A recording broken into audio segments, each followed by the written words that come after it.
हमारे नेताजी राव दान सिंह जी और आदरणीय मेरे सब बड़े बुजुर्ग माताएं बहनें और मेरे दिलों की धड़कन युवा शक्ति, आप सभी को पारुल यशवंतराव की तरफ से बहुत बहुत धन्यवाद। आप सब ने इतना मान सम्मान नेताजी के लिए दिया है और मैं चाहती हूँ कि आप सब मुझे जानते हैं, जो मैंने पार्षदी के अभी इलेक्शन लड़े, मुझसे थोड़ी सी चूक रह गई थी नांगल सिरोही के लिए, उससे बहुत क्षमा प्रार्थी हूँ, पर मैं आप वो कमी को पूरा कर दूंगी, नेताजी का पूरा साथ दूंगी। और मैं चाहती हूँ कि आप सब मिलके इस साथ में हमारा साथ दीजिए और आने वाले इलेक्शन में हाथ के निशान को, बटन को दबा के नेताजी को आगे ले जाना है हमें।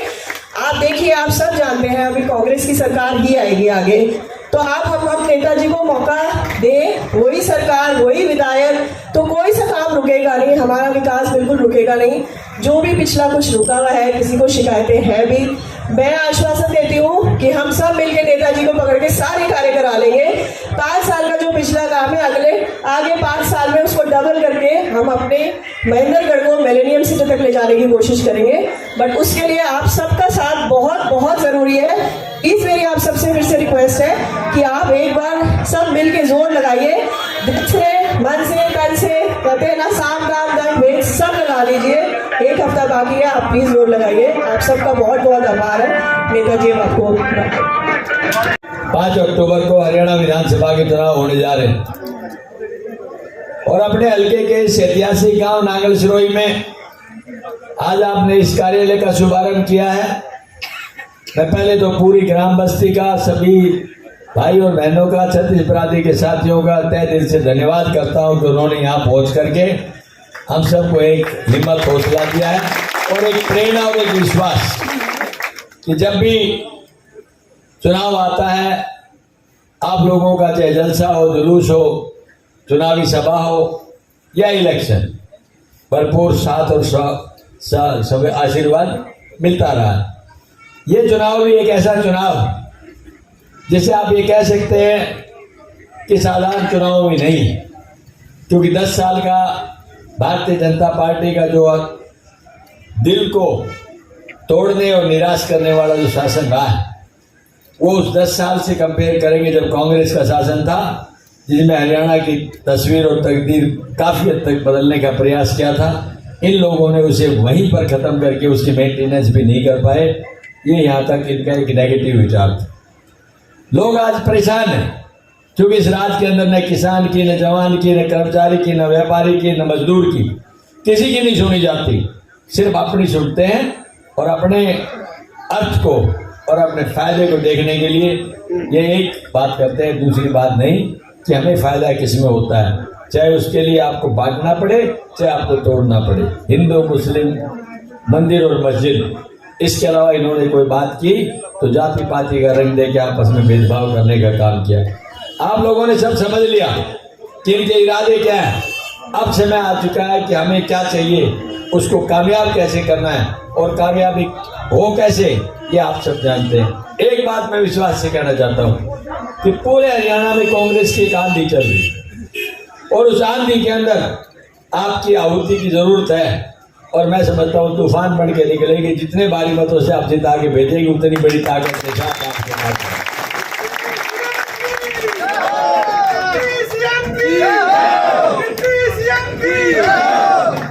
जब कांग्रेस और भाजपा की बात आती है तो लोग पूछते हैं कि कांग्रेस में ऐसी क्या खास बात है जो आप उसके मतदान के लिए समर्थन की बात करते हैं। कुछ बेसिक चीजें हैं जो मैं बताना चाहता हूं, जिससे आप अपने विरोधियों के सामने कह सकते हैं कि ये वजह है जिस वजह से हम कांग्रेस को मतदान करें। देखिए, देश की जंग आजादी से लेके उसके बाद की एकता और अखंडता के लिए हमेशा कांग्रेस और कांग्रेस के वर्कर्स ने देश की रक्षा करने के लिए एक इतिहास बना के दिया। भारतीय जनता पार्टी का एक ऐसा आदमी नहीं जो यूं कह सकता है कि मैं स्वतंत्रता सेनानी हूं या उसके बाद में किसी भी युद्ध में या किसी इंटरनल सिक्योरिटी के ऑपरेशन के अंदर मैंने शहादत दी। वो तो सिर्फ एक बार राज हाथ लगा और उस राज का सत्ता का दुरुपयोग करके यहाँ पर उसका प्रयोग करना चाहते हैं, आपको राजनीतिक रोटियां सेकने के लिए प्रयोग करना चाहते हैं। इसलिए जनता ने मन बना लिया कि अब की बार हम बदलाव करके रहेंगे। और बदलाव क्यों करेंगे? क्योंकि आम आदमी इसकी बात से दुखी, न जवान सुखी, न किसान सुखी, न संविधान बचा।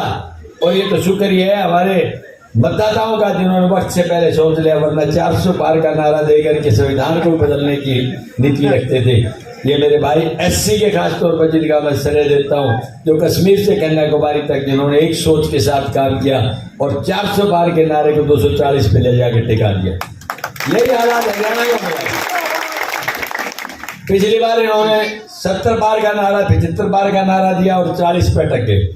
अब की बार कोई नारा ही नहीं है, तो अंदाजा लगा सकते हैं कहाँ खड़े। एक पार्टी जिन्हें टिकट दी और टिकट वापस दे दे तो किस परिस्थिति से जा रहा है, लोग किस तरह से उनके बारे में सोचते हैं, ये आप लोग आकलन लगा लें। लेकिन आपकी भगवान ने चाहे सत्ता आ रही है, सत्ता आएगी तो हम मैनिफेस्टो में कौन कौन सी चीजें देते हैं, जिनके मुख्य रूप से आपसे कहना चाहता हूँ। पहला काम तो ये कर रहे हैं कि भाई इन्होंने तो पिछले चुनाव में वादा किया था कि बुढ़ापा पेंशन 3100 करेंगे और बीजेपी ने कहा था 5100, वो तो कर नहीं पाए। अब कांग्रेस ने फैसला किया है कि हम 6000 रुपये देंगे एक बुजुर्ग को, 12,000 रुपये, जो एक गरीब आदमी के लिए जो 60 साल का हो गया है उसके जीवन को बिताने के लिए काफी। ऐसे ही हमारी कोई बहन विधवा है उसको भी 6000 रुपये देंगे। ऐसे ही कोई भाई अगर विकलांग हो गया, हैंडीकैप हो गया, उसको भी 6000 देंगे। और एक बहन जो 18 साल से 40 साल की, जिसके पास कोई जरिया साधन का नहीं है और शादी भी नहीं हुई है, कोई आजीविका नहीं है, उसको 2000 रुपये महीने के देंगे ताकि उसको मायूसी में से ना गुजरना पड़े जीवन का। जहाँ तक सिलेंडर की बात आती है, माँ और बहन जब चूल्हे पे बैठती है तो याद करती है 2004 का समय जब 400 रुपये मनमोहन सिंह जी के टाइम पे सिलेंडर था, तो ये कपड़े उतार के प्रदर्शन करते थे, हाय महंगाई, हाय महंगाई। आज 1100 को हो गया तो एक शब्द नहीं बोलते। डीजल पेट्रोल जब 50 और 55 था, आज 90 और 95 हो गया तो बोलते नहीं है। तो हमने फैसला किया है कि भाई आपके राज आते ही हम 500 रुपये में आपको सिलेंडर देंगे। इसी तरह से 300 यूनिट आपको बिजली की फ्री दी जाएंगी। और भाई जो बीपीएल परिवार है वो उस टाइम के दिए हुए प्लॉट है, उसके बाद में इस सरकार ने एक इंच जमीन भी नहीं दी। अब इन्होंने घोषणा जरूर की कांग्रेस की नकल करने के लिए, लेकिन दिया कुछ भी नहीं। तो भाई हम एक बात कहते हैं कि भाई परिवार बढ़ गए, जमीन उतनी रही। एक 100 गज के प्लॉट के नीचे माँ बाप, भाई बहन, रिश्ते, मेहमान अगर नहीं निभा सकते तो कैसे निर्माण होगा। तो भाई जब भी आपका जैसे मौका आया, क्योंकि सरकार बढ़ते 1 महीने में ही आ जाएगा, तो भाई 100 गज का प्लॉट खाली नहीं होगा, 2 कमरे, एक रसोई, एक बाथरूम बना करके देंगे। और एक सबसे बड़ी परेशानी, आम आदमी पीड़ित है, कोई भी चीज लेके आओ, फैमिली आईडी, पीपीपी, परिवार पहचान पत्र, लेकिन हम कहते हैं परमानेंट परेशानी पत्र, रोजाना परेशानी रहती है। आते उसमें कांटा लगा देंगे, आईडी नाम की कोई चीज नहीं है। फिर कहते हैं पोर्टल, कोई भी जिक्र कर दो, बोले पोर्टल पे अप्लाई कर दो। भाई पोर्टल पे तो अप्लाई जब कर दे जब इंटरनेट हो, और इंटरनेट हो तो भी तब कर दे जब कंप्यूटर हो, और कंप्यूटर भी हो तो तब कर दे जब चलाना आता हो। इन मतलब ये है कि आप लोगों को अंधेरे में डाल के, क्योंकि करेगा ही नहीं कोई तो पहुंचेगा ही नहीं कोई, हम कह देंगे जितना आया था हमने कर दिया, बोलो 100% कर दिया। झूठ बोलते हुए क्या जा रहा है इनका, कुछ नहीं जा रहा। तो आपको ये सोचना है कि इनकी कथनी और करने में बहुत बड़ा अंतर है, और इस बात को महसूस कर लेना कि आगे भी झूठ बोलते रहेंगे। तो आपसे मेरा निवेदन है। और लास्ट में एक बात और बताता हूँ जो आम आदमी के जीवन को मतलब एक तरह से प्रभावित करने वाली है। जब कोई भाई किसी बीमारी से ग्रस्त हो जाता है, बड़ी सीरियस बीमारी से, और डॉक्टर कहते हैं कि इसका खर्चा आपका 20 से 25 लाख रुपए भी हो सकता है। सरकार अगर आयुष्मान कार्ड दे भी दे तो सिर्फ योजना 5 लाख तक की है भारतीय जनता पार्टी की। भाई कांग्रेस ने फैसला किया है, क्योंकि वो भाई अपनी मायूसी में वक्त से पहले चला जाता है कि मेरे पास पैसे नहीं है, इसलिए मैं वक्त से पहले अलविदा कह के जा रहा हूँ और मैं पल पल की मौत देख रहा हूँ। कांग्रेस ने कहा है कि भगवान न करे ऐसी किसी को जरूरत पड़े, लेकिन भाई किसी को जरूरत पड़ जाएगी तो 25 लाख रुपए उसके इलाज के लिए देने पड़ेंगे। ये कुछ ऐसी बेसिक चीजें हैं। फिर आपको देखना है फर्क कि भाजपा ने क्या किया और कांग्रेस ने क्या किया और कांग्रेस क्या करेगी इस क्षेत्र के अंदर। तो आज अपने गांव को ही बताऊं तो सबसे बड़ी बात यह है, ये जो बाईपास बना है ये भी कांग्रेस की देन है। और भाई ये रोड जा रहा है बीच का, ये भी टूटा फूटा, धूल खाई है हमने कम से कम 4 साल। ये धूल के अंदर भी हमारे जो आपने जो विधायक कोटा दिया था उसमें से दिए हुए पैसे हैं, इन्होंने कुछ नहीं किया। आपने 10 एकड़ जमीन दी, हमने उसके लिए पैसा दिया और बना है। वो बिल्डिंग तो खड़ी होगी, पूरी कंप्लीट नहीं हुई, आज तक उसको स्कूल को नहीं लगाया गया कि ग्रामीण आदमी को फायदा हो जाए, ऐसा कुछ नहीं किया गया। हमने ये कहा चलो ठीक है, आप इस पे किसान मॉडल स्कूल नहीं बनाना चाहते, पॉलिटेक्निक दे दो, इंजीनियरिंग दे दो, और कोई टेक्निकल दे दो, आप बीएस का दे दो, वेटनरी का दे दो, लेकिन उन्होंने आज तक इस पे हाँ किया, लेकिन किया कुछ नहीं।